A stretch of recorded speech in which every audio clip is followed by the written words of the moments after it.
안녕하십니까. 분양권 전매 금지보다 더 무서운 놈이 온다, 이런 주제로 한번 이야기해 보려고 합니다.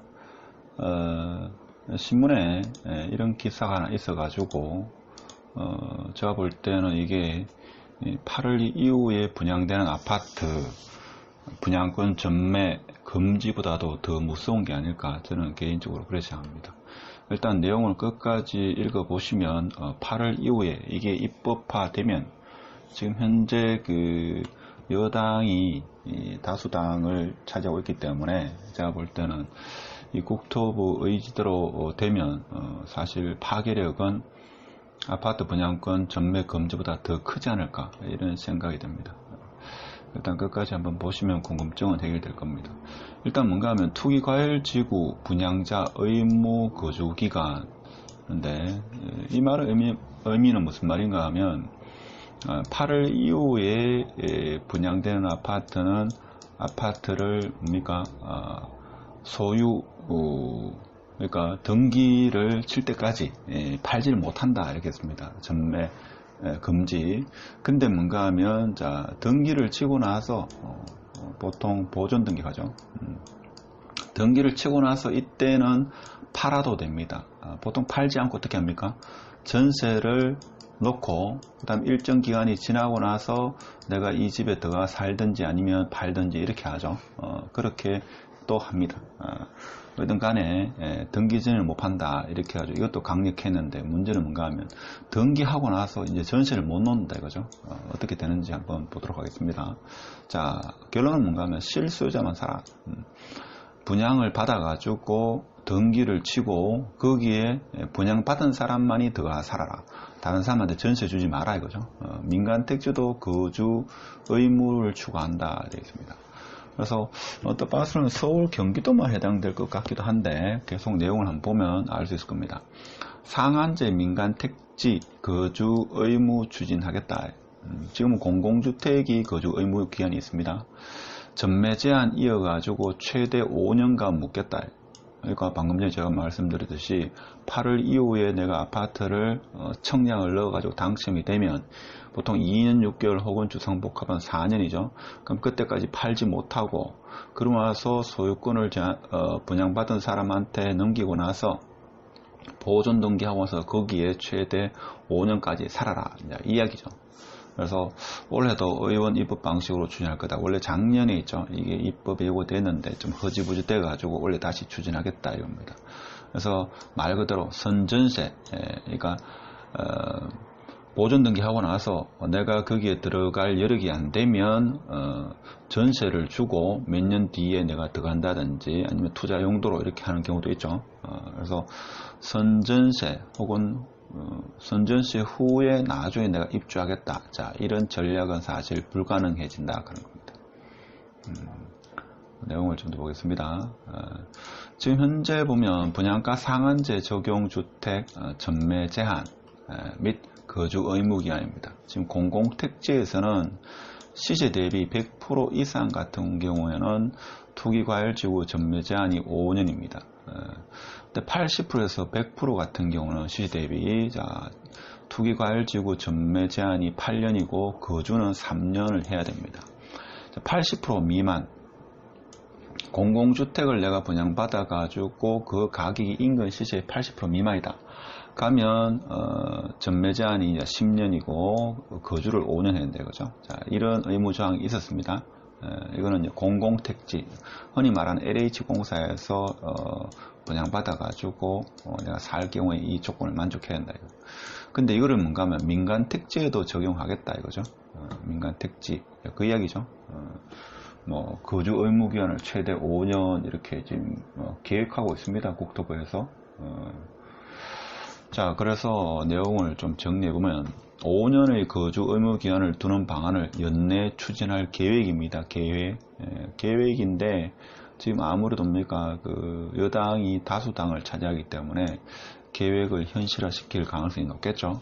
그래서 그만큼 정부가 부동산 분양가의 어떤 과열을 막겠다는 의지가 더 강한 것 같습니다. 그래서 정부가 수도권 민간 택지 분양가 상한제 적용 주택에도 최대 5년의 거주 의무 기간을 두는 방안을 연내 추진할 계획이다. 수도권 공공분양 아파트에서 민간 아파트로 이제 확대하겠다 이거죠. 그래서 분양을 받고 나서 등기를 보통 친다 하죠. 등기를 하고 그다음 거기 거주하라 이거죠. 전세 넣지 말고 투자로 살지 마라. 이 말은 무슨 말인가 하면 실수요자만 시장에 들어온다. 실수자만 들어오지 그것을 사가지고 나는 월세로 살고 거기를 투자 목적으로 사지 마라 이거죠. 아파트는 투자가 아니다. 투자 목적으로 부동산을 해서는 안 된다. 특히 아파트는 해서는 안 된다. 아파트는 거주의 공간이지 이걸 투자로 생각하는 투자 상품이 아니다. 자, 이런 메시지를 시장에 계속 주고 있습니다. 그래서 27일부터 수도권 내 모든 공공분양주택에 3년에서 5년 거주 의무가 지금 시행되고 있습니다. 근데 민간 택지 분양가 상한제 대상 아파트에도 적용하는 방안을 연내 추진하겠다. 지금 이야기죠. 그래서 민간 택지에도 이걸 적용하겠다 하는 겁니다. 이렇게 되면 자, 어떠한 현상이 발생하겠습니까? 여러분 생각에는 그거는 이제 결론 부분에 대해서 한번 생각해보고 일단 국토부 관계자의 계획 보겠습니다. 최대 5년으로 적용할지, 그러니까 소유권을 분양받은 사람이 보존 등기를 하고 그 다음에 이제 5년 할지 아니면 공공분양 주택보다 짧은 최소 2년 혹은 3년은 그 분양받은 사람이 들어와서 살아라 이거죠. 이렇게 결정할지는 이제 추후에 결정하겠다 이거죠. 5년 할지 2년 할지 3년 할지는 아직 결정된 바는 없지만 민간 택지도 소유권 보존 등기를 하고 분양받은 사람이 실거주해라. 지난해 10월 수도권 투기과열지구 내 민간 택지 분양가 상한제 적용 주택의 전매 제한을 기간을 최대 10년으로 늘렸다. 자, 중요한 이거죠. 자, 5월 11일 날 발표된 게 이제 이거 아닙니까? 자, 수도권 대부분 지역 민간 택지에 공급되는 주택의 분양권 전매를 8월부터 금지하겠다는 발표다. 수도권 대부분 지역하고 지방광역시, 자, 이렇게 해서 8월 이후에 분양한 아파트는 분양권 전매 금지하겠다 이렇게 발표를 했습니다. 11월 달에.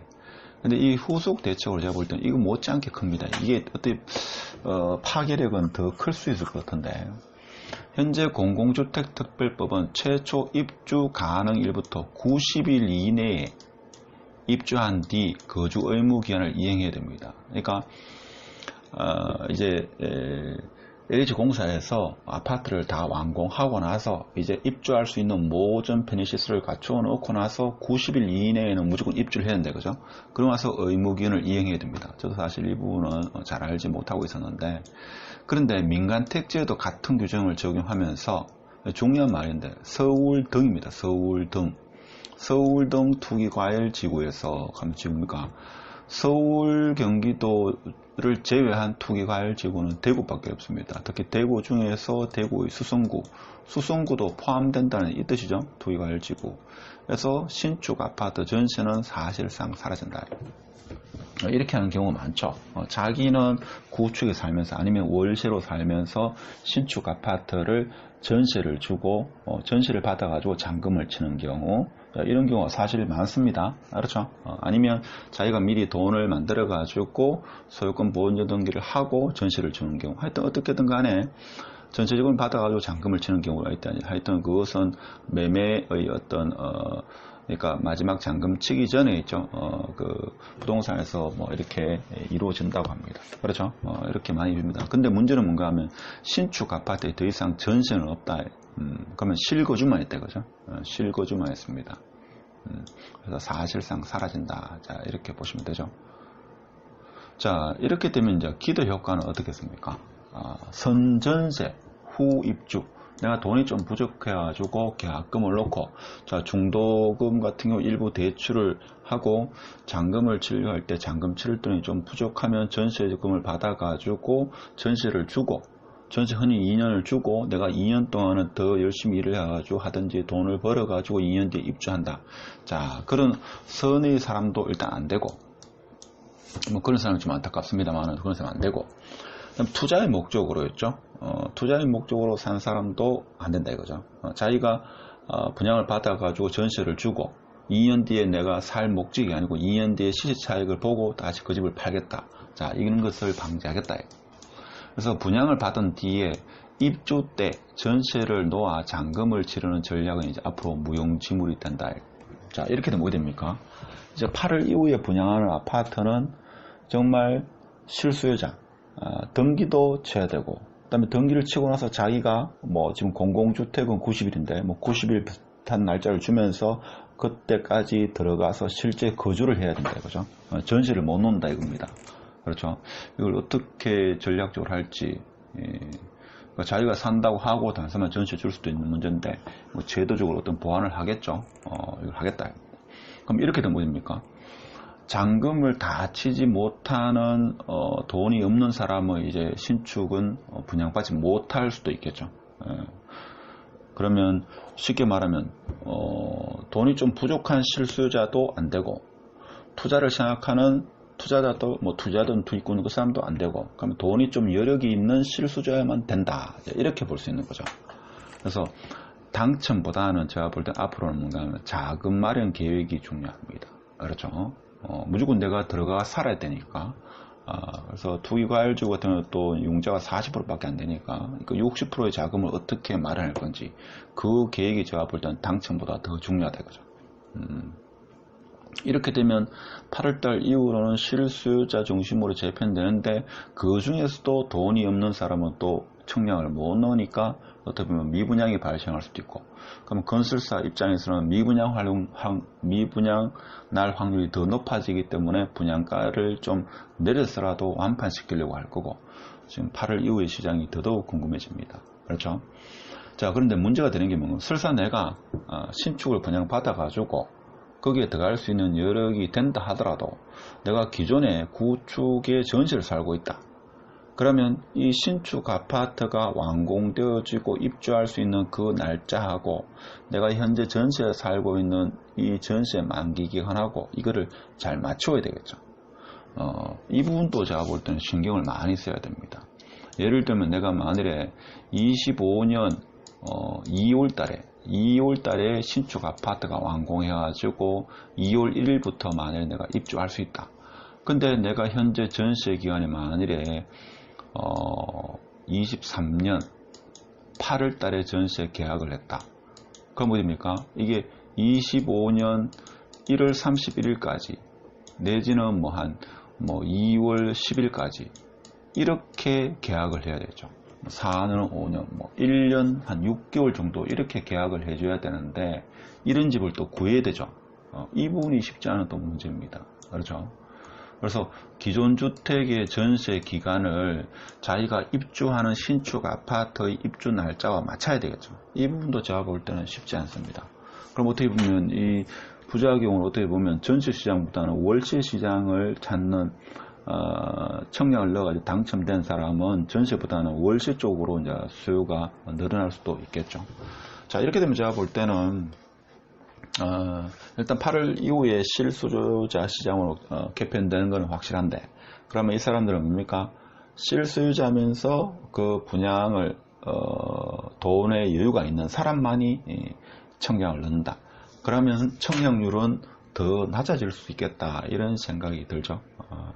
그 다음에 전세 시장도 좀 이렇게 기간에 어떤 문제가 있고 하여튼 제가 볼 때는 뭐 취지는 좋습니다만은 당장 또 이렇게 시행되면 또 어떤 그 여러 가지 다른 부작용이 생길지는 뭐 좀 더 생각을 해봐야 되겠습니다만은 지금 현재로 봐서는 돈이 있는 사람만이 이제 청약 시장에 실수요자, 돈이 있고 실수요자만 이제 청약에 들어갈 수 있고 기존 주택의 이제 전세 기간하고 신축 아파트 입주 기간 이걸 또 맞춰야 되고 그 다음에 자금 마련 계획도 중요하다. 자, 이런 생각을 해봅니다. 그러면 건설사 입장에서는 이제 분양이 잘 안 될 거니까 또 이 신축 아파트에 대한 공급을 또 줄일 수도 있겠죠. 뭐 여러 가지 또 현상이 나타날 것 같은데 하여튼 8월 이후 분양시장 분양권 전매 금지 못지않게 제가 볼 때는 파괴력이 크지 않겠나. 그래서 소유권 보존하고 의무 거주 기간을 이렇게 추진한다는 신문 기사의 내용을 오늘 영상으로 한번 소개해봤습니다. 일단 8월 이후로 실거주 청약을 생각하시는 분, 제가 볼 때는 지금 국토부에서 이런 계획을 가지고 있으니까 네이버에서 신문 기사를 한번 검색해보면 나올 겁니다. 내용을 좀 더 자세히 한번 살펴보고 싶은 사람은 검색을 해보면 나오니까 8월 이후에 청약을 생각하시는 분은 염두를 해 두시기 바랍니다. 자, 오늘 영상 끝까지 시청해주셔서 감사드립니다. 마치겠습니다.